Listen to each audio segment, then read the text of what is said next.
Before we pray, I want to read you a verse that reveals something powerful about God's heart. In 2 Peter 3:9 it says, "The Lord is not slow in keeping his promise, as some understand slowness. Instead, he is patient with you, not wanting anyone to perish, but everyone to come to repentance."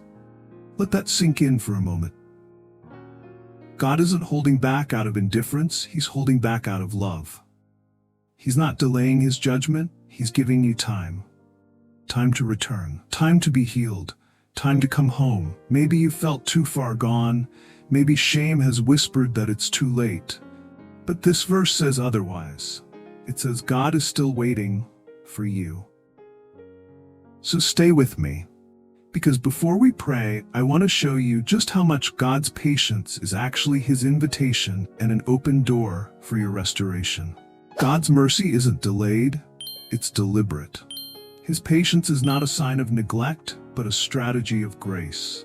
He sees the hidden struggles in your heart, the quiet tears that fall when no one is watching, the regrets that haunt your thoughts as you try to sleep. And instead of rushing to judgment, he waits. Not because he is uncertain, but because he is kind. We often mistake God's silence for distance. We wonder, why hasn't he answered? Why hasn't he stepped in yet? But 2 Peter 3 verse 9 reminds us that his delay is filled with purpose. He's not willing that any should perish, not even the one who's drifted far, not even the one whose heart feels cold and numb. He longs for every soul, including yours, to come home. This is not the indifference of a distant God. This is the mercy of a loving Father who is calling you back gently, patiently, consistently. Maybe you've ignored that whisper for a long time. Maybe your days have been filled with noise, with pain, with distractions that made it easy to forget him. But he has not forgotten you. He hasn't given up on you. Every breath you take today is a reminder that he's still offering you time, a chance to return, to lay it all down, and to let him begin again in your heart. We often look at our lives and feel overwhelmed by what we've done or what we've become. But God sees deeper. He sees who you are underneath the brokenness. He sees the child he created with purpose and potential. And while the world may demand perfection, God invites honesty. He's not waiting for you to get everything together before coming to him. He's simply waiting for your yes, your surrender, your willingness to be healed. His mercy isn't slow, it's positioned exactly where you need it, exactly when your soul is ready to receive it. So if you're here today, listening to this message, know this: you are not here by accident. You're here because his mercy is pursuing you. Don't turn away, don't wait another day. Stay with me, and let's keep going deeper. Because the next part may be exactly what your heart has been needing to hear. But here's the part we don't often want to admit: sin is comfortable. It disguises itself as relief, as escape, even as peace. Sometimes it feels easier to stay in the shadows than to walk into the light. It's not because you want to rebel. It's because the darkness has become familiar. It blends into your routines, hides behind your busyness, and slowly builds a wall between you and God. You tell yourself, "I'll deal with it later," while the weight inside your chest grows heavier by the day. The truth is, sin doesn't always look like something loud or obvious. Sometimes it's the quiet compromises, the moments when you know you should pray, but scroll instead. The bitterness you refuse to let go. The lies you tell yourself just to get through the day. And after a while, you begin to feel numb, not because God has left you, but because you've stopped letting him in. And maybe that's where you are right now. You believe in Jesus, you want to follow him, but there's something you're holding back. A habit, a secret, a shame you've buried so deep you barely recognize it anymore. But it's there. And it's growing.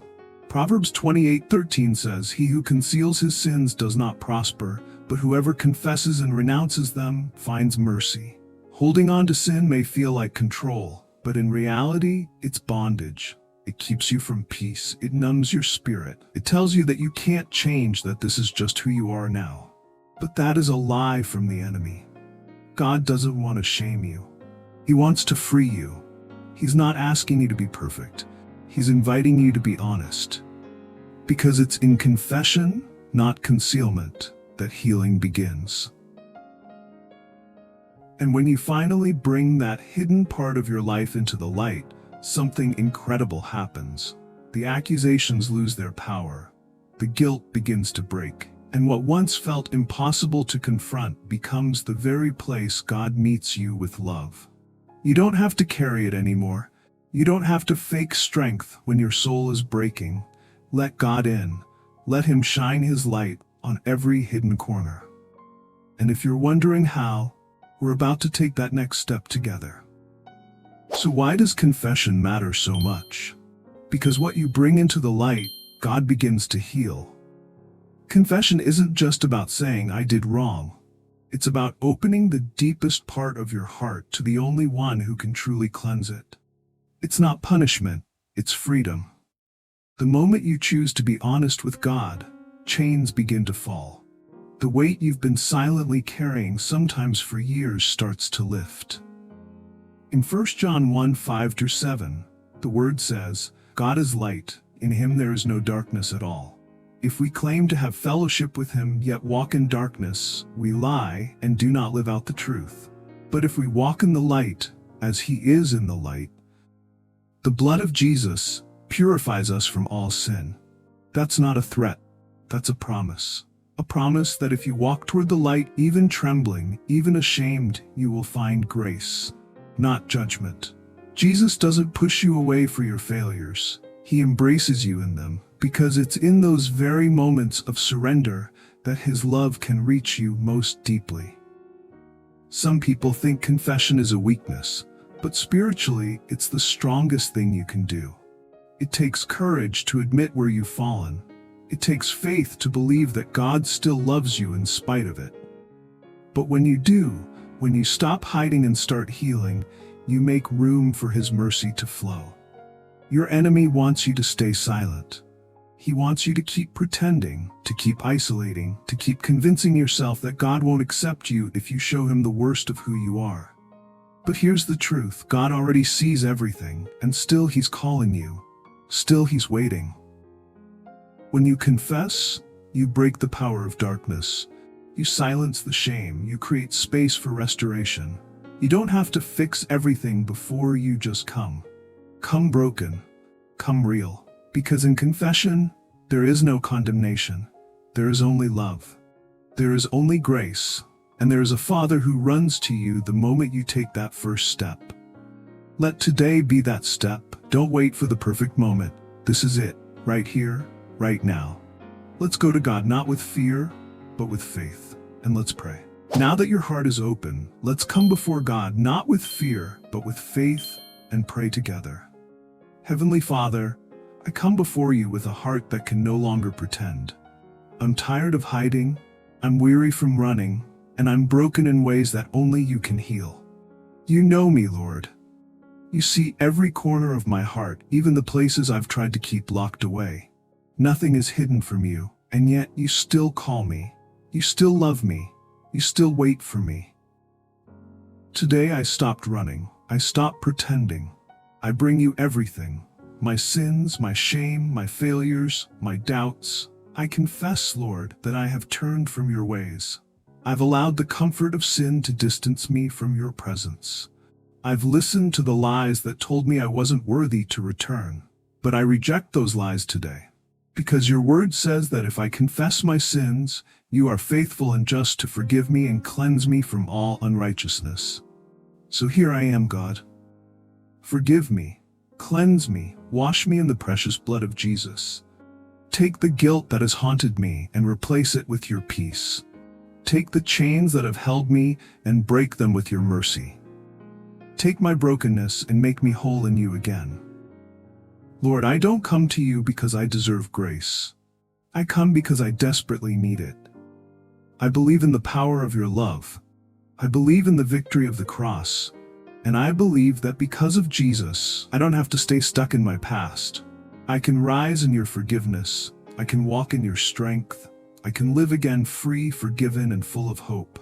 Search me, O God, shine your light in me. Reveal anything that's still keeping me from intimacy with you, and give me the courage to surrender it. Plant your truth deep in my heart. Let it take root and bear fruit that lasts. Today I choose repentance. Today I chose renewal. And today I step fully into your grace. In the mighty, healing, beautiful name of Jesus I pray. Amen.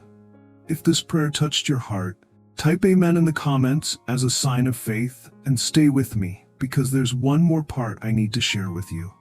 If you just prayed that prayer, I want you to pause and take this in as something has shifted. You may not feel it instantly. You may still hear the whispers of shame trying to creep back in. But in the eyes of heaven, you've taken a step that changes everything. Confession wasn't the end of your story. It was the beginning of your restoration. Because now you're not walking in darkness, you're walking in light. The weight you carried, it's being lifted. The guilt that held you captive, it's being replaced with peace. And the distance you once felt from God, it's vanishing, moment by moment, as His presence fills your heart again. You are forgiven not partially, but fully. You are loved not conditionally, but unconditionally. And you are seen not with judgment, but with deep, endless compassion. Isaiah 1:18 says, "Though your sins are like scarlet, they shall be as white as snow." That's what the blood of Jesus has done for you. That's what daily prayer and quiet time with God continues to renew in your hope, holiness, and healing. So walk forward today as someone who's been made new. Let this be more than just a moment. Let it become the rhythm of your life. Make room each morning for a quiet space with God. Start each day with a morning prayer before you face the world. Because it's in that stillness that strength is restored. Don't rush away from this. Let it soak in. And if this message has touched your spirit, if you felt the Holy Spirit speaking to your heart, take a moment and type amen in the comments. Not just for you, but as a light for others who might be reading, silently struggling, and needing the courage to pray too. And if you know someone who's hurting, someone who needs the same restoration, share this video with them. You never know what your act of love might spark in someone else's soul. May the grace, the peace, and the unfailing love of our Lord Jesus Christ walk with you today and every day. You are not alone. You are deeply loved. And your journey of healing has only just begun.